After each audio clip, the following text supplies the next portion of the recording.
Okay, so good morning, everyone. I just want to announce that the session is in English. So if anyone would like to have translation, please feel free to pick up the translation kits.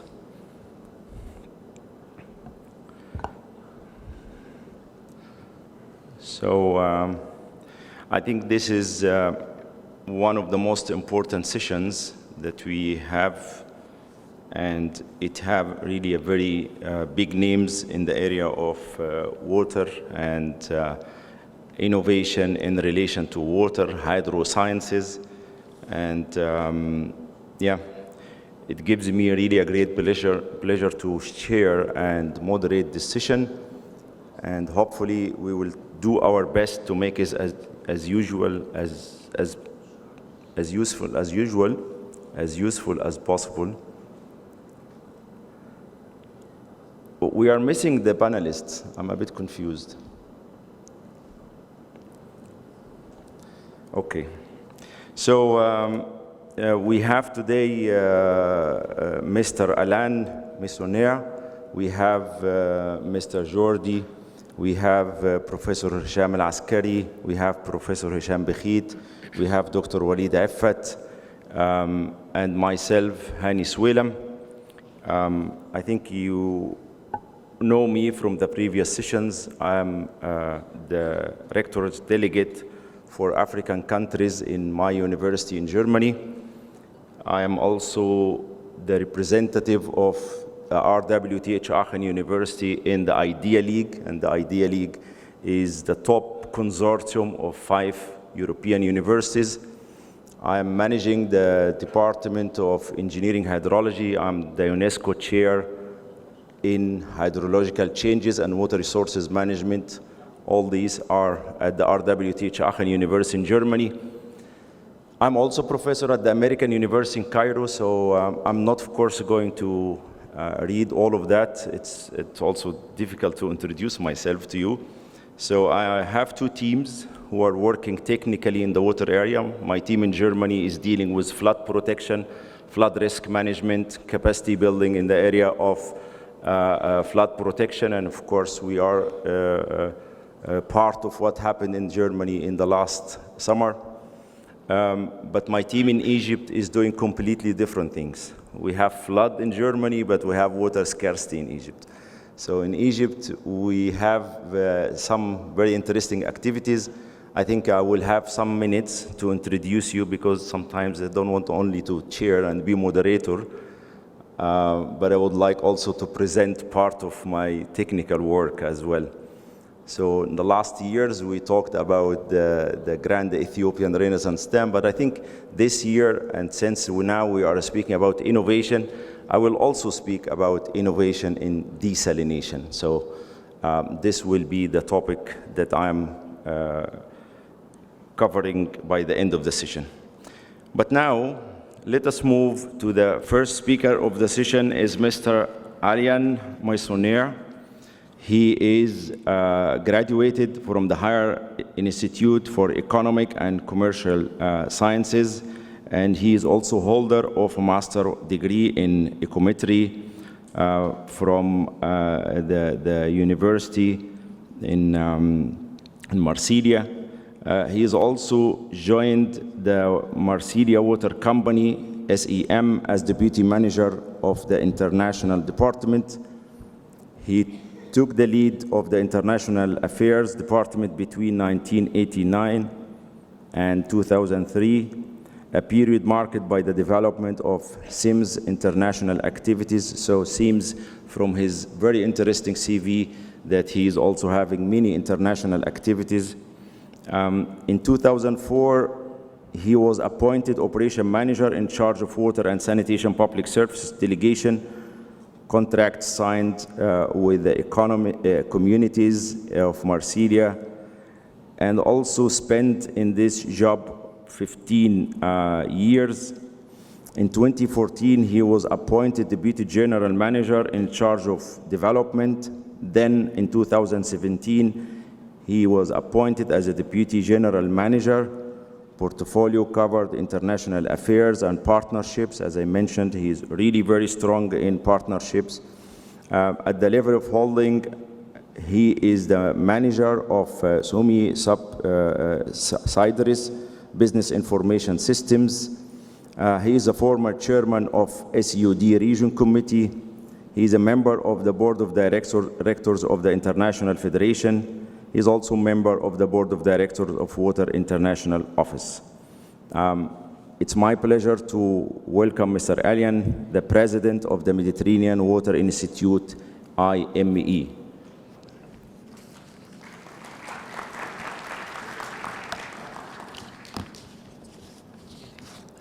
Thank you very much for your invitation, and I am very pleased to be here today in this very important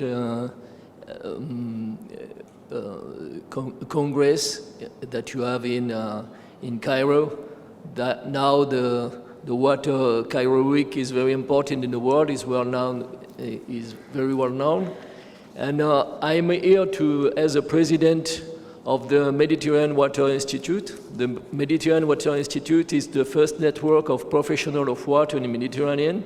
Was created 40 years ago, and he mixed the owners of the installations of water, sewage, irrigation, dam, etc. In the Mediterranean. That means the ministries and the collectivities in the Mediterranean, but also the operators, private and public, and all and some experts around Mediterranean.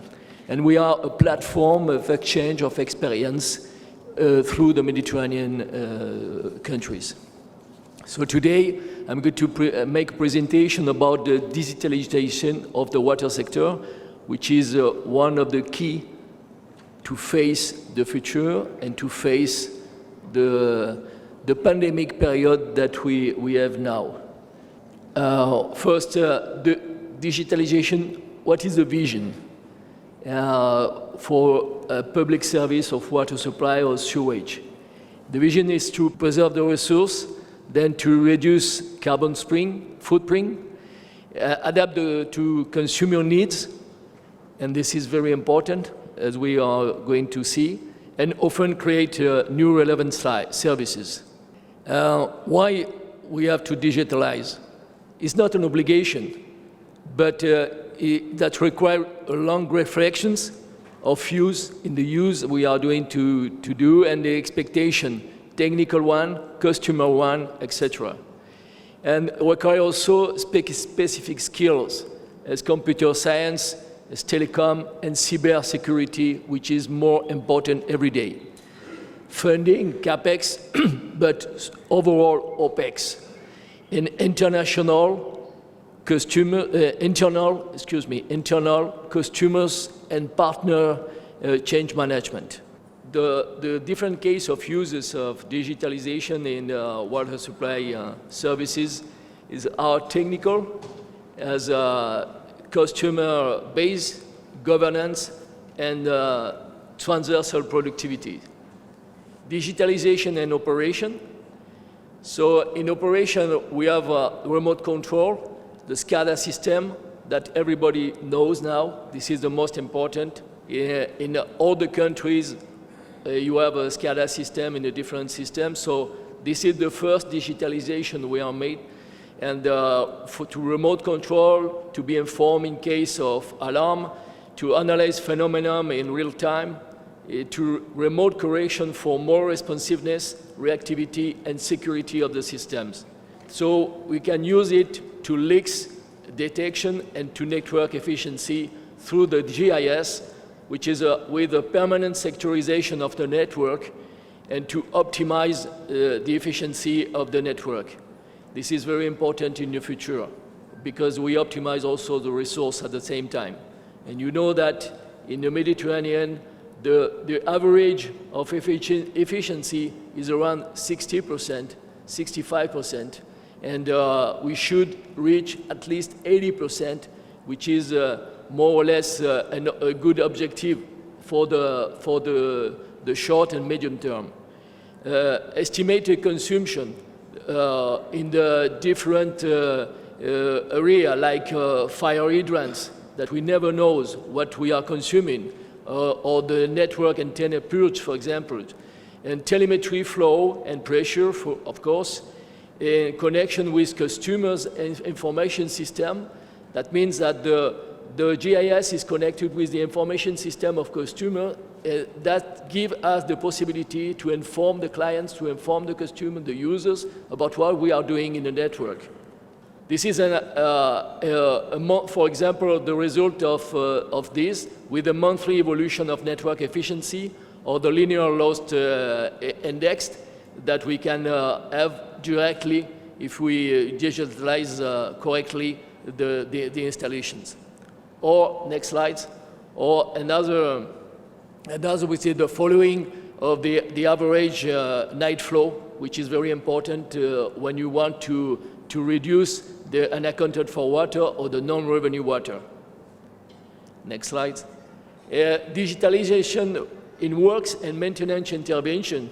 Also, this is done now in for example, in France, in Spain, even in Morocco, for example, or Tunisia. That means you use the GIS for the water cut, and you inform the users at the same time when you have to make some works, program works. When you program the works, when it's a leaks, so it's an emergency, it's different, but when you program the works, renewal, for example, so you can inform the people about that. And this is very important, to inform the users about what you are doing for the future is very important. Digital management of declaration of works, that means that when you are doing works, you have to declare to the others, concessionary, I mean electricity, gas, and so on, that you are doing works. So like this, you avoid impact in their own network. The network renewal program is very important to have all the information system about before you launch your renewal program study. Intervention in mobility mode and centralized planification to optimize the intervention in the network, the intervention in the treatment plant, etc. All the system about your workers is very important to optimize the time they are doing. Personal security, of course, of the employees, and geolocalization of the employees by night or during the weekend. Security, emergency, reactivity, etc., performance and transparency.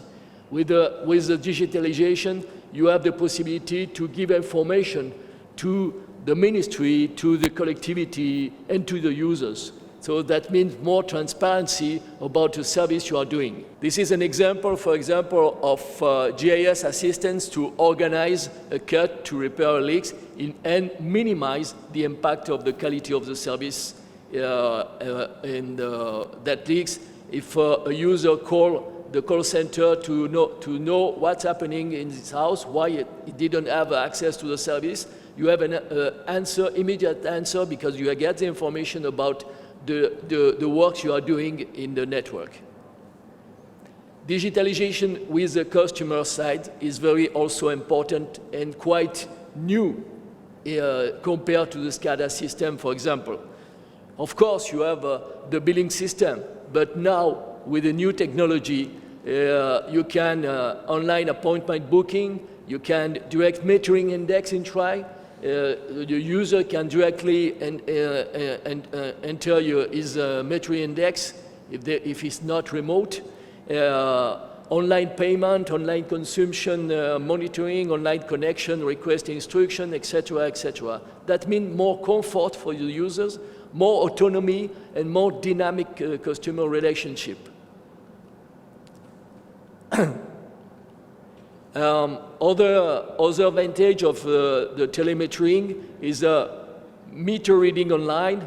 Alarm leaks after a meter for the user is important, because like this, he can have information about that there is a leak after the meter. That means this is consumption for him. He's going to pay for this consumption, even if he don't use it. Thus, this is a good advantage of that. So if you leave your home for 2 weeks, for example, you can follow by internet and with your phone, your consumption should be zero. But if there is consumption, so that means you can have a leak, for example, or somebody is going to your house, but without you. But this is another question. Consumption control and specific alarm. That means that you can, with the digitalization of the area of consumer, so you can transform the consumer in consume actor. That means this actor of its consumer. It's consumed. So it can, like this, help to preserve the resource in general. That is true for the water supply, it's true also for irrigation now with new technology. Next slide, please. This is an example of autometering information about the quality of water and what to do in case of leaks in the private network. Next slide. So digitalization and governance. So that gives you the possibility as manager of the water system to understand better what is happening and to have all the information. So transparency issues, complex matrix reporting, what you have to do every month, every year about the information you have to give to your stakeholders, and also transparency in dynamic exchange, contractual. If you are a private company and you have a contract with the city or with the government, so contractual commitment, direct data integration. Next slide, please. So it's almost finished. Permanent information of the public, as I told you before, it's very important. And now we see something actual, which is the digitalization and COVID. It's very important. In China, after the COVID started, after 6 months, they decided to make a big investment in all China to digitalize all the water systems, to get information because they had a lot of problems with the workers. And so this is very important in this case, to maintain a contact with the customers service, because it's a public service, so you have to maintain the contact. To maintain, and it's very important to following the billing system, because otherwise you don't have the resource to follow the service, to maintain emergency interventions, and to staff safety. And to finish, I show you just a map of the following, how we follow the COVID in the sewage in Marseille, and this gives us the information. The sewage network can give you the information about how is the COVID-19 in the sewage network, maybe 4 or 5 days before the crisis. That means that you have the possibility to organize better your hospital services. Thank you very much for your attention.